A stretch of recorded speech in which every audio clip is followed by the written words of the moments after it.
Hi and welcome to Frames TM. Today I have a new set. This is actually my gym, and this is middle of the night. This is almost 1 a.m. in the morning. I was late today in the gym, but that's not probably why you're here.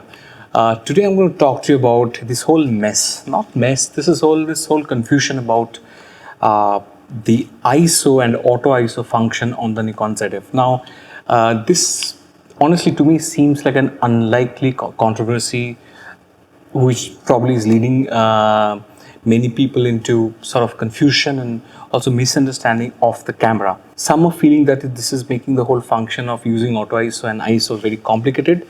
Again, I don't feel so. I think it is just about how the Nikon ZF is choosing to prioritize dials, buttons, and you have two options. You can use these dials and change ISO, all right, or the other option is to put the camera in C.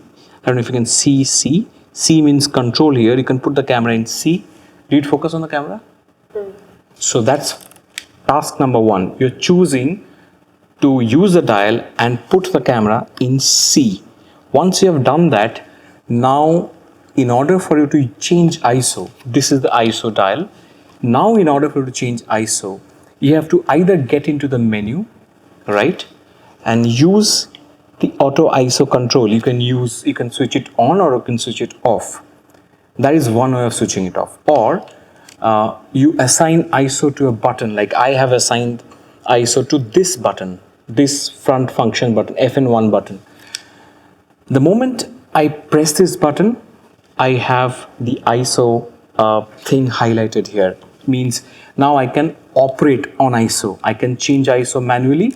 I can either change ISO manually, or I can choose to move into, by using the front dial, I can choose to move into auto ISO. You have now taken two steps. You have put the camera in C, you put the ISO dial here in C, then you have pressed your ISO function button or gone into the menu and moved to auto ISO.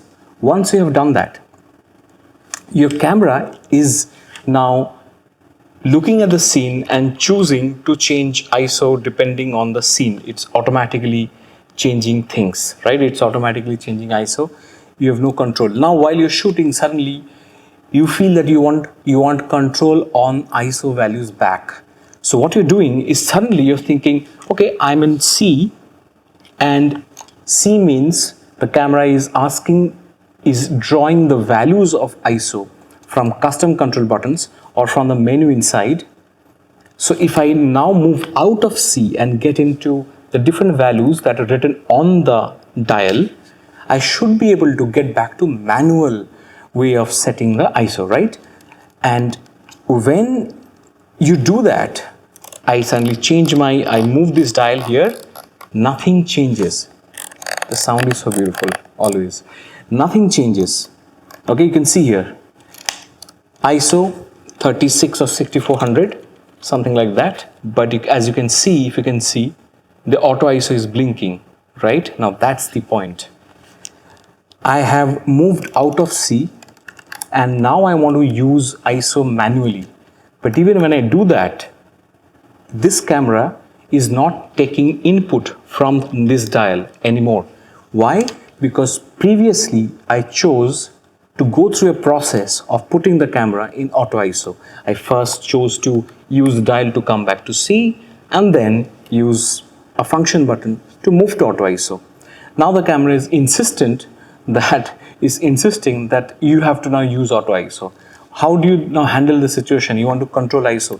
You can't manually control this ISO. Now what is the issue here? The issue is, in my view, the issue is that this is a retro style camera, right? Which means that the style matters, but the style is also born out of the function, meaning that some of the function which otherwise would be deep inside the menu are brought out and they're given a dedicated sort of physical dials and buttons. That's wonderful. So quick to reach this and reach this and reach all this and quickly change things. Great.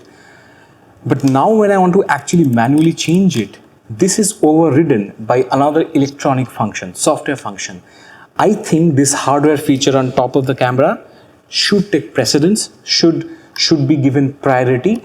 This should override any other function, any other command that the camera that I have given to the camera, because this is a dedicated ISO button and I'm moving out of C. That is my intuitive way of looking at it. However, Nikon chooses to look at it differently. It doesn't mean Nikon is wrong. They're just looking at it differently. And the way they're looking at it is also logical. Once you have put the camera in auto ISO through different functions and you've moved out of C somehow, maybe by accident, you don't know, Nikon doesn't know, right? Because you've gone through 2-3 steps to get to auto ISO. Now that you want to quickly come back, the simple thing for you to do is keep it on C, click on the ISO button, come out of auto ISO. So instead of this one move on the dial, this is one move on the dial plus a press of one button. That's it. Two things. You have to do two things instead of one thing, and you can easily come out of auto ISO. If you feel lazy about it, you don't want to do it, then you should not look at the auto ISO button. That is a wrong button to use. Why do I say that? Because when you are in auto ISO and quickly want to control ISO, and let's say your aperture and shutter speed is set on manual, what you should do is, you should remember the layout of the camera. Here is the ISO button, here dial, here is the shutter dial, and there is this one. This dial is exposure compensation dial. So all you do is reduce the value on the exposure compensation dial, and the moment you do that, you see that the ISO is going down. The moment you increase EV here, ISO values will change, because you're now on manual, you're manually changing shutter, you're manually changing aperture. The only thing you were on that was auto ISO, and you want to have quick control on how you use auto ISO now. You don't look at this dial, forget this dial, okay? You have taken 2 steps to override the function of this dial. You have first put it on C and taken the ISO control function from C to the menu control, to either in the menu or a function button. Now, what you should do is you should use this exposure compensation dial here and quickly change auto ISO. And that is how Nikon has understood the whole process, and that is how Nikon have decided to implement this camera. And you've bought into this camera, it is your kind of job to understand and learn how the camera operates, instead of, let's say, imposing your ideas on the camera because you want Nikon to conform.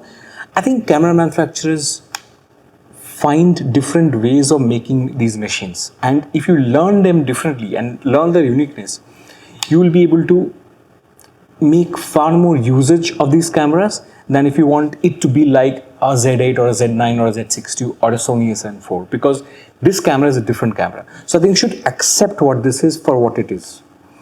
That's my point. The way to move out quickly, the way to come back in control of ISO when you are in auto ISO in this camera is to use the exposure compensation button dial. So that's about it. I would have intuitively liked to get back in control using the ISO dial, but it is Nikon's choice to not do that. I don't think that's a problem or a weakness of the camera. It is just the character of this camera. And once you know this, you understand why you have this one more little thing here. Why do you have this dial here? There's a reason for it, and that's the reason. Of course, there are other things to talk about, and in the follow-up video, I'll tell you why the Nikon ZF is actually a smarter design than the let me show you, than the Fuji